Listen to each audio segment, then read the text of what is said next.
Bharatiya Janata party Rajya Sabha సభ్యుడు జీవీఎల్ నరసింహారావు మళ్ళీ వార్తల్లో నిలిచారు.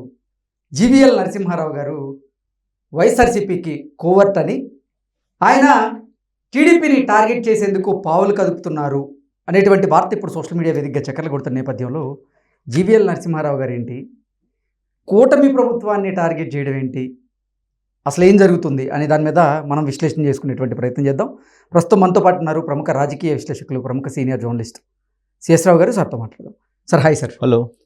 భారతీయ జనతా పార్టీ రాజ్యసభ సభ్యుడైనటువంటి జీవీఎల్ నరసింహారావు గారు మళ్ళీ వార్తల్లో నిలిచారు.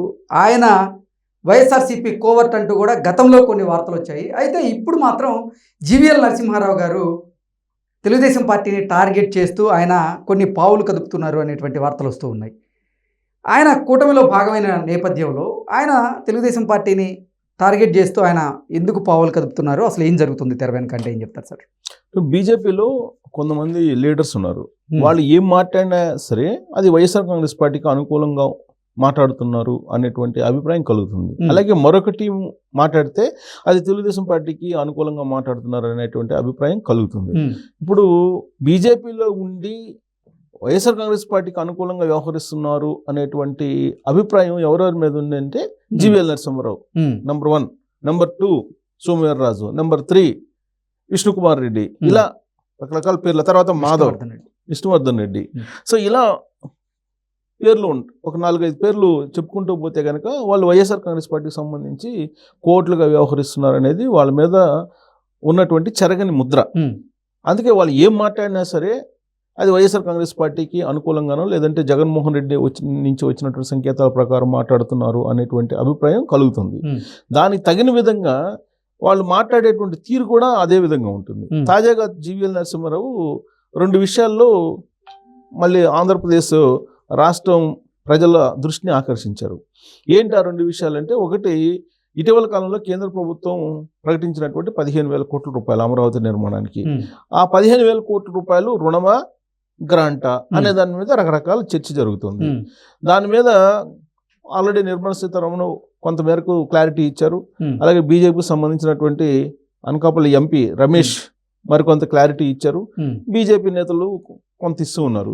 సరే, వచ్చినటువంటి క్లారిటీ ఏంటంటే, ముందు 15,000 కోట్లు అయితే అమరావతి నిర్మాణం కోసం వచ్చాయి, కేటాయించారు బడ్జెట్ లో అనేది అది నిజం, పక్కా నిజం. దాంట్లో సరే, ఈ 15,000 కోట్ల రూపాయలు రాష్ట్ర ప్రభుత్వం తిరిగి చెల్లిస్తుందా లేదా కేంద్ర ప్రభుత్వం తిరిగి చెల్లిస్తుందా అనేది ఒక డిబేట్. అయితే 30 సంవత్సరాల పాటు ఒక పీరియడ్, ఆ పీరియడ్ లోపల ఈ అమౌంట్ ని తిరిగి చెల్లించాలి అనేది నిబంధన. అయితే ఈ చెల్లింపు ఎవరు చేస్తారు, రాష్ట్ర ప్రభుత్వం చేస్తుందా లేదా కేంద్ర ప్రభుత్వం చేస్తుందా అనే దాని మీద చర్చ నడుస్తున్నటువంటి క్రమంలో జీవీఎల్ ఎంటర్ అయ్యాడు. జీవీఎల్ ఎంటర్ అయ్యి అది రుణము గ్రాంట్ కాదు అనేది క్లారిటీ, ఆయన ఒక స్టేట్మెంట్ ఇచ్చాడు. సరే, ఆ రుణాన్ని ఎవరు కడతారు అనే దాని మీద మాత్రం ఆయన క్లారిటీ ఇవ్వాల. ఆల్రెడీ ఇప్పటికే చాలా మంది రాజకీయ విశ్లేషకులు కూడా అది రుణమైనప్పటికీ అది కేంద్ర ప్రభుత్వమే ఆ రుణాన్ని చెల్లిస్తుంది అంటూ కూడా ఇప్పటికే చాలా క్లారిటీ ఇచ్చేటువంటి ప్రయత్నాలు కూడా చేశారు కదా సార్. ఇప్పుడు ఎంపీ రమేష్ కూడా అదే చేశాడు. ఎంపీ రమేష్ అదే చెప్పాడు. ముందైతే 15,000 కోట్లు ఇస్తున్నారు అమరావతి నిర్మాణం కోసం, దాన్ని రాష్ట్ర ప్రభుత్వం చెల్లిస్తుందా కేంద్ర ప్రభుత్వం చెల్లిస్తుందా అంటే కేంద్ర ప్రభుత్వం గ్యారంటీ తోటే కదా ఆ రుణ సంస్థలు ఇచ్చేది. కాబట్టి కేంద్ర ప్రభుత్వం బడ్జెట్ లో దాన్ని పొందుపరిచారు.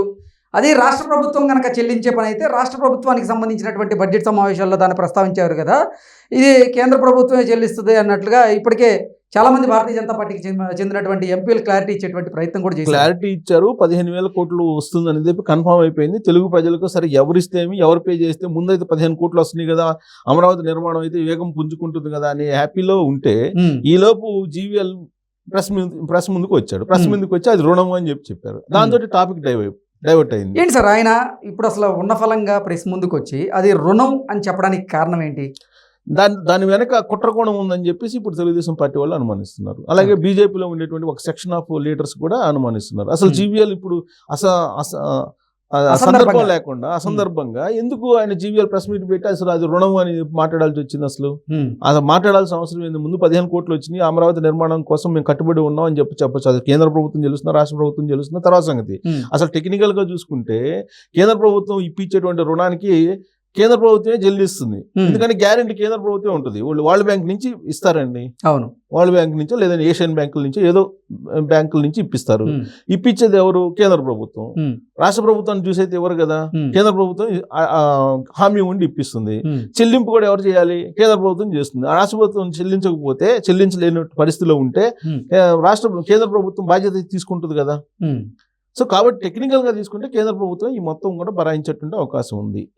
ఆ విషయాన్ని బీజేపీకి సంబంధించిన నేతలు కూడా చెబుతున్నారు. అయితే ఈయన ఇప్పుడు వచ్చేసి దాన్ని కన్ఫ్యూజ్ చేసేసి Hmm. గందరగోళం చేసే ప్రయత్నం ఎందుకు చేశాడంటే, ఇప్పుడు ఉన్నటువంటి పరిస్థితుల్లో రాష్ట్ర ప్రభుత్వాన్ని గందరగోళంలో పెట్టే ప్రయత్నం జగన్మోహన్ రెడ్డి చేస్తున్నటువంటి క్రమంలో Hmm. ఒక హ్యాపీయెస్ట్ న్యూస్ ఏంటంటే అమరావతికి నిధులు భారీగా 15,000 కోట్ల రూపాయలు రావడం అనేది. Hmm. అది ప్రజల్లోకి బలంగా వెళ్తుంది. చంద్రబాబు నాయుడు ఎన్డీఏలో కూటమిలో ఉన్న కారణంగానే ఈ 15,000 కోట్ల రూపాయలు వచ్చినాయి అనేటువంటి ఒక క్రెడిట్ చంద్రబాబు నాయుడుకి వెళ్ళిపోతుంది. Hmm. ఈ దానికి బ్రేక్ వేయడానికి జీవీఎల్ని వైఎస్ఆర్ కాంగ్రెస్ పార్టీ వాళ్ళు దింపారు అనేటువంటిది ఒక అభిప్రాయం ఇప్పుడు వినిపిస్తుంది. Hmm. దీనికి తగ్గట్టు ఇంకొంచెం వెనక్కి వెళ్తే కనుక ఒక వారం రోజుల క్రితం జీవీఎల్ మద్యం కుంభకోణంలో ప్రమేయం ఉంది, ఆంధ్రప్రదేశ్లో జరిగినటువంటి లిక్కర్ స్కామ్లో Hmm. ఆయన ప్రమేయం కూడా ఉంది, ఆయనకు ముడుపులు అందినయి, వైఎస్ఆర్ కాంగ్రెస్ పార్టీ ముడుపులు అందజేసింది, దాదాపు కొన్ని వందల కోట్ల రూపాయలు అందజేసింది అని చెప్పి ఆయన మీద వచ్చినటువంటి ఆరోపణలు. Hmm. వాటిని ఖండిస్తూ ప్రెస్ మీట్లో ఏం చెప్పాడంటే, ఇలాంటి ఆరోపణలు నిరాధార ఆరోపణలు చేస్తే Hmm. తాను లీగల్గా చర్యలు తీసుకుంటాను, ఎవరైతే ఆరోపణలు చేస్తున్నారో వాళ్ళ మీద నేను చర్యలు తీసుకుంటానని ఒక వార్నింగ్ జర్నలిస్టులకి, మీడియాకి కూడా ఇచ్చారు ఆయన. Hmm. కానీ ఆ లిక్కర్ స్కామ్కు సంబంధించిన వాసుదేవరెడ్డి అనే అతన్ని ఆల్రెడీ ఏపీసీఐడి వాళ్ళు విచారిస్తున్నటువంటి సమయంలో అనేక అనుమానాలు, అనేక రకాల అంశాలు బయటకు వచ్చాయి. దాంట్లో ఒక అంశం ఏంటంటే జీవీఎల్ నరసింహారావు కూడా ఈ ముడుపులు సంబంధించినటువంటి దాంట్లో ఎంతకంత ప్రమేయం ఉంది. ఆ రోజున కేంద్ర ప్రభుత్వంతో సఖ్యత కుదర్చడానికి కానీ, Hmm. లేదంటే కేంద్ర ప్రభుత్వం నుంచి కొంత అండగా ఉండటానికి కానీ ఇతనే కొంత లైజనింగ్ చేసాడు. దానికి ప్రతిఫలంగా ఈ అవినీతిలో కొంత భాగస్వామ్యాన్ని ఆయనకి పంచారు అనేది వచ్చినటువంటి న్యూస్. Hmm. సోషల్ మీడియాలో కానీ లేదా ఇతరతర మీడియా సంస్థలో కానీ వచ్చినటువంటి న్యూస్. Hmm. దాని మీద సీరియస్ అయ్యి ఆయన వార్నింగ్ ఇచ్చారు, మీడియాకి వార్నింగ్ ఇస్తూ అమరావతికి సంబంధించినటువంటి 15,000 కోట్ల రూపాయల గురించి మాట్లాడాడు. Hmm. సో ఇప్పుడు అసలు జీవీఎల్ ఇప్పుడు ఎందుకు రోల్ రావాలి? అసలు జీవీఎల్ ఎలక్షన్ ఇప్పుడే ఎన్డీఏ కూటమికి ఏర్పడేటప్పుడే డిస్టర్బ్ చేశారు అనేది ఆయన మీద ఉన్నట్టు ఆరోపణ. Hmm. అసలు కూటమి ఏర్పడకూడదు, జనసేన, తెలుగుదేశం పార్టీ, బీజేపీ అనేటువంటి ఆలోచన కలిగినటువంటి లీడర్లలో ఈ 4-5 పేర్లు వినిపిస్తూ ఉంటాయి. Hmm. అసలు రఘురామకృష్ణరాజుకి నరసాపురం ఎంపీ టికెట్ రాకపోవడం వెనక కూడా ఇదే టీం ఉందనేది కదా అప్పట్లో వచ్చినటువంటి న్యూస్. Hmm. అంటే వీళ్ళు జగన్మోహన్ రెడ్డికి, వైఎస్ఆర్ కాంగ్రెస్ పార్టీకి తెర వెనుక అనుకూలంగా పనిచేస్తున్నారు అనేటువంటి ముద్ర వీళ్ళ మీద ఉంది. సార్, జీవీఎల్ నరసింహారావు జగన్మోహన్ రెడ్డికి అనుకూలంగా వ్యవహరిస్తూ ఉంటే, నిజంగా జగన్మోహన్ రెడ్డికి అనుకూలంగా వ్యవహరించే ఇప్పుడు ఈ 15,000 కోట్ల గురించి అది రుణం అంటూ ఆయన అసందర్భంగా మీడియా సమావేశాన్ని ఏర్పాటు చేసి మాట్లాడుతున్న నేపథ్యంలో, అలాగే ఆంధ్రప్రదేశ్లో జరిగిన మద్యం కుంభకోణంలో జీవీఎల్ నరసింహారావు గారి పాత్ర కూడా ఉంది అంటూ కొన్ని ఆరోపణలు ఆయన మీద వస్తున్నటువంటి నేపథ్యంలో అసలు భారతీయ జనతా పార్టీ నాయకత్వం ఈయన మీద ఎందుకు చర్యలు తీసుకోవట్లేదు? మనం గమనిస్తే కనుక ఎప్పుడైతే కూటమి ఏర్పడిందో, కూటమి ఏర్పడి దగ్గర నుంచి ఈ వైఎస్ఆర్ కాంగ్రెస్ పార్టీ కోవట్లు ఎవరైతే ఉన్నారో బీజేపీలో వాళ్ళ మీద అపవాదం ఉందో వాళ్ళందరూ కూడా చాలా సైలెంట్గా ఉన్నారు, ఎక్కడ కూడా తెర మీదకి రావట్లేదు. అవును. కానీ సడన్గా ఇప్పుడు వచ్చారు అని అంటే దాని అర్థం ఏంటి? రాబోయేటువంటి రోజుల్లో వైఎస్ఆర్ కాంగ్రెస్ పార్టీలోకి ఏమన్నా జీవీఎల్ వెళ్ళేటువంటి అవకాశం ఉందా? ఎందుకంటే ఆయన టెన్యూర్ కూడా అయిపోతుంది, రాజ్యసభ సంబంధించిన టెన్యూర్ కూడా అయిపోయేటువంటి అవకాశం ఉంది. సో ఫర్దర్గా వైఎస్ఆర్ కాంగ్రెస్ పార్టీకి ఏమైనా వెళ్ళే అవకాశం ఉందా అనేటువంటిది కూడా వినిపిస్తుంది. ఎందుకంటే ఆయన టార్గెట్ విశాఖ నుంచి పోటీ చేయాలని. విశాఖ నుంచి పోటీ చేయాలంటే కనుక కూటమి ఉంటే కనుక ఆయనకు అవకాశం రాదు. ఎందుకంటే అక్కడ ఆల్రెడీ బలమైనటువంటి అభ్యర్థులు తెలుగుదేశం పార్టీ నుంచి ఉన్నారు. సో బీజేపీ నుంచి వాళ్ళకి ఇచ్చే అవకాశం లేదు. ఒకవేళ బీజేపీ ఇచ్చినా కానీ అది పురంధరేశ్వరకు ఎవరో ఒకరికి ఇస్తారు తప్పితే జీవీఎల్కి అయితే ఇచ్చే అవకాశం లేదు. సో ఇవన్నీ కోణాల నుంచి ఒకవేళ వైఎస్ఆర్ కాంగ్రెస్ పార్టీ వైపు వెళ్ళడానికి జీవీఎల్ నరసింహారావు ప్రయత్నం చేస్తున్నారా? ఎన్డీఏ కూటమికి సంబంధించి ఇప్పటికే మంత్రాలు ఎన్డీఏ కూటమి కాదని ఇండియా కూటమి వైపు ఇప్పుడు జగన్మోహన్ రెడ్డి మొగ్గు చూపుతున్నటువంటి తరుణంలో ఇప్పుడు జీవీఎల్ నరసింహారావు కూడా ఎంటర్ అయ్యాడు అంటే ఢిల్లీ స్థాయిలో జీవీఎల్ కూడా కాంగ్రెస్ పార్టీ తోటి, ఇండియా కూటమి తోటి ఏమైనా మంత్రాలు జగన్మోహన్ రెడ్డి తరఫు నుంచి నడుపుతున్నారా అనేటువంటి అనుమానాలు కూడా ఇప్పుడు ఆంధ్రప్రదేశ్ రాజకీయ చిత్రంలో వినిపిస్తున్నటువంటి మాటలు. సో మరి ఆయన వైఎస్ఆర్ కాంగ్రెస్ పార్టీకి వెళ్తాడా భవిష్యత్తులో అనేది కూడా ఇప్పుడు కొంత చర్చనీయాంశం అయింది.